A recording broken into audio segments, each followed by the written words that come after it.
Let me ask you a question. Have you ever believed something only to find out later it wasn't true? Of course you have. We all have. It's called being wrong. It was the summer before Braden's junior year in high school. He and his wrestling team were on their way back from a wrestling camp in Gunnison, Colorado. They were supposed to get home at the wee hours in the morning. When I woke up and they weren't home, or Braden wasn't home, I got a little concerned. So we called his cell phone, woke Kelly up. Hey, Braden's not home. Not sure where he is. We called his cell phone. He wasn't answering. And so I got concerned. So I called his coach, said, Coach, y'all back? Everything okay? Coach said, Yeah, we're back. Everybody's been gone for about an hour. And so I took those facts and I got a little worried. Well, maybe I got a lot worried. Now, I did something that Kelly didn't do. I took the two facts that we had. Braden wasn't home and he wasn't answering his phone. And then I did something else. I added a conclusion, my very own well thought out conclusion. And here's what it was: Braden was so tired that he got in an accident and I had to go find him. I was halfway out the door when Kelly reminded me, hey, let's just stick with what we know. All we know is that Braden isn't home and he's not answering his phone. Let's not jump to the worst case scenario. Well, I heard her, but you know what? I didn't really listen very closely because I was worried sick. I was functioning like the worst had happened.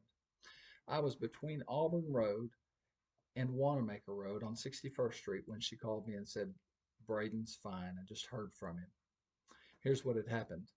When Braden got back, he realized it would be best to drive the well lit way home, which was Wanamaker Road. It would help him stay awake. When he got to the light at 29th and Wanamaker, he realized he was so tired it wasn't safe to drive the next 3 or 4 miles home.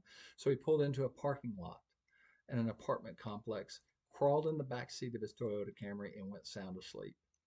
Left his phone up front, never heard it. We called it I don't know how many times, but finally he did arouse from his deep, deep sleep and in his groggy voice gave us the good news that he was just fine. And Kelly called me and called off my search and rescue mission that I didn't have to be on, that was all based on something that wasn't true. Here's what Paul tells the church in Corinth.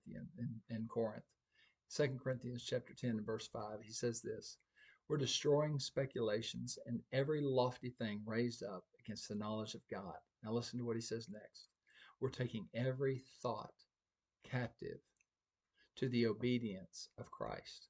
We're making sure, Paul says, that what we think is true about Jesus. But we can do that with everything. We can make sure to not leap off into the realm of speculation. How many times have you worried yourself sick over something that wasn't true? How many times have you taken actions based on something that wasn't true only to have to apologize? Listen, if we're going to know and follow Jesus the very best way possible, is to stay in the truth, to make sure our minds are filled with it, and to make sure that our actions are based on it. Hey, let's do it together. Let's trust and follow Jesus together.